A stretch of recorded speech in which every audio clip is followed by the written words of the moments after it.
भक्त के कहने पर प्रभु श्री राम ने रसोई बनाई। भक्त और भगवान की रोचक कथा। बहुत साल पहले की बात है। एक आलसी लेकिन भोला भाला युवक था आनंद।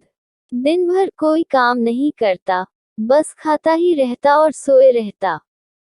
घर वालों ने कहा कि चलो जाओ निकलो घर से, कोई काम धाम करते नहीं हो, बस पड़े रहते हो। वह घर से निकलकर यूं ही भटकते हुए एक आश्रम पहुंचा।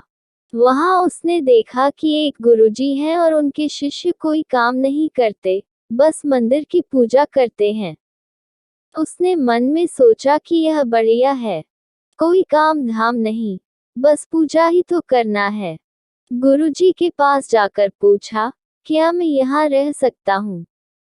गुरुजी बोले, हाँ हाँ क्यों नहीं, लेकिन मैं कोई काम नहीं कर सकता हूँ। गुरुजी, कोई काम नहीं करना है, बस पूजा करना होगी। आनंद, ठीक है, वह तो मैं कर लूंगा। अब आनंद महाराज के आश्रम में रहने लगा। ना कोई काम, ना कोई धाम, बस सारा दिन खाते रहो और प्रभु भक्ति में भजन गाते रहो। महीना भर हो गया, फिर एक दिन आई एकादशी। उसने रसोई में जाकर देखा कि खाने की कोई तैयारी नहीं। उसने गुरुजी से पूछा कि आज खाना नहीं बनेगा क्या? गुरुजी ने कहा, नहीं आज तो एकादशी है, तुम्हारा भी उपवास है।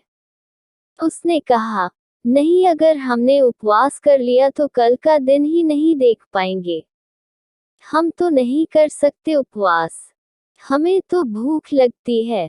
आपने पहले क्यों नहीं बताया?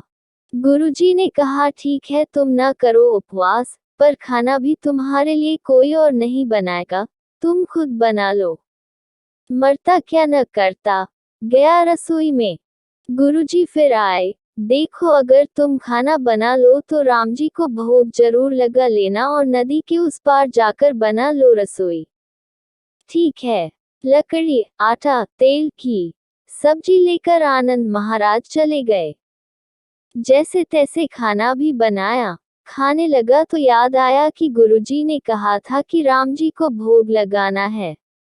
लगा भजन गाने, आओ मेरे राम जी, भोग लगाओ जी, प्रभु राम आए, श्री राम आए, मेरे भोजन का भोग लगाए।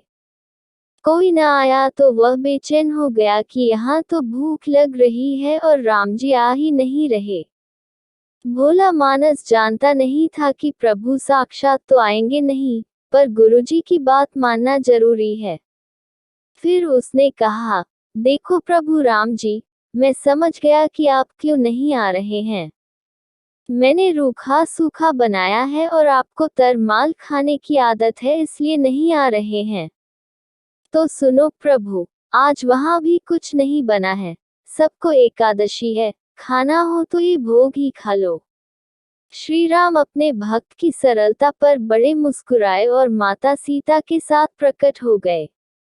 भक्त असमंजस में, गुरुजी ने तो कहा था कि राम जी आएंगे, पर यहाँ तो माता सीता भी आई हैं और मैंने तो भोजन बस 2 लोगों का बनाया है।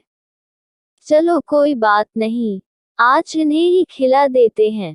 बोला, प्रभु मैं भूखा रह गया, लेकिन मुझे आप दोनों को देखकर बड़ा अच्छा लग रहा है, लेकिन अगली एकादशी पर ऐसा न करना, पहले बता देना कि कितने जन आ रहे हो। और हाँ, थोड़ा जल्दी आ जाना। राम जी उसकी बात पर बड़े मुदित हुए, प्रसाद ग्रहण करके चले गए। अगली एकादशी तक ये भोला मानस सब भूल गया।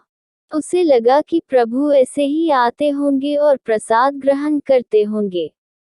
फिर एकादशी आई। गुरुजी से कहा, मैं चला अपना खाना बनाने, पर गुरुजी थोड़ा ज्यादा अनाज लगेगा, वहां 2 लोग आते हैं।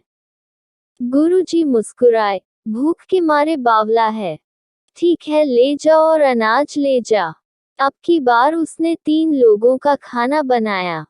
फिर गुहार लगाए, प्रभु राम आए, सीताराम आए, मेरे भोजन का भोग लगाए। प्रभु की महिमा भी निराली है। भक्त के साथ कौतुक करने में उन्हें भी बड़ा मजा आता है। इस बार वे अपने भाई लक्ष्मण, भरत, शत्रुघ्न और हनुमान जी को लेकर आ गए। भक्त को चक्कर आ गए। यह क्या हुआ? एक का भोजन बनाया तो दो आए, आज दो का खाना ज्यादा बनाया तो पूरा खानदान आ गया। लगता है आज भी भूखा ही रहना पड़ेगा। सबको भोजन लगाया और बैठे बैठे देखता रहा। अनजाने ही उसकी भी एकादशी हो गई। फिर अगली एकादशी आने से पहले गुरुजी से कहा, गुरुजी, ये आपके प्रभु राम जी अकेले क्यों नहीं आते? हर बार कितने सारे लोग ले आते हैं। इस बार अनाज ज्यादा देना। गुरुजी को लगा, कहीं यह अनाज बेचता तो नहीं है। देखना पड़ेगा जाकर। भंडार में कहा, इसे जितना अनाज चाहिए दे दो और छुपकर उसे देखने चल पड़े। इस बार आनंद ने सोचा, खाना पहले नहीं बनाऊंगा, पता नहीं कितने लोग आ जाएं। पहले बुला लेता हूँ फिर बनाता हूँ। फिर टेर लगाए, प्रभु राम आए, श्री राम आए, मेरे भोजन का भोग लगाए। सारा राम दरबार मौजूद। इस बार तो हनुमान जी भी साथ आए। लेकिन ये क्या, प्रसाद तो तैयार ही नहीं है। भक्त ठहरा भोला भाला, बोला, प्रभु इस बार मैंने खाना नहीं बनाया। प्रभु ने पूछा क्यों? बोला, मुझे मिलेगा तो है नहीं, फिर क्या फायदा बनाने का, आप ही बना लो और खुद ही खा लो। राम जी मुस्कुराए, सीता माता भी गदगद हो गई उसके मासूम जवाब से। लक्ष्मण जी बोले, क्या करे प्रभु? प्रभु बोले, भक्त की इच्छा है पूरी तो करनी ही पड़ेगी। चलो लग जाओ काम से। लक्ष्मण जी ने लकड़ी उठाए, माता सीता आटा सानने लगी। भक्त एक तरफ बैठकर देखता रहा। माता सीता रसोई बना रही थी तो कई ऋषि मुनि व यक्ष गंधर्व प्रसाद लेने आने लगे। इधर गुरुजी ने देखा कि खाना तो बना नहीं, भक्त एक कोने में बैठा है। पूछा, बेटा क्या बात है, खाना क्यों नहीं बनाया? बोला, अच्छा किया गुरुजी आप आ गए, देखिए कितने लोग आते हैं प्रभु के साथ। गुरुजी बोले, मुझे तो कुछ नहीं दिख रहा तुम्हारे और अनाज के सिवा। भक्त ने माथा पकड़ लिया, एक तो इतनी मेहनत करवाते हैं प्रभु, भूखा भी रखते हैं और ऊपर से गुरुजी को दिख भी नहीं रहे, यह और बड़ी मुसीबत है। प्रभु से कहा, आप गुरुजी को क्यों नहीं दिख रहे हैं? प्रभु बोले, मैं उन्हें नहीं दिख सकता। बोला, क्यों? वे तो बड़े पंडित हैं, ज्ञानी हैं, विद्वान हैं, उन्हें तो बहुत कुछ आता है, उनको क्यों नहीं दिखते आप? प्रभु बोले, माना कि उनको सब आता है, पर वे सरल नहीं है तुम्हारी तरह, इसलिए उनको नहीं दिख सकता। आनंद ने गुरुजी से कहा, गुरुजी प्रभु कह रहे हैं कि आप सरल नहीं है इसलिए आपको नहीं दिखेंगे। गुरुजी रोने और कहने लगे कि वाकई मैंने सब कुछ पाया, पर सरलता नहीं पा सका तुम्हारी तरह, और प्रभु तो मन की सरलता से ही मिलते हैं। प्रभु प्रकट हो गए और गुरुजी को भी दर्शन दिए। इस तरह एक भक्त के कहने पर प्रभु ने रसोई भी बनाई।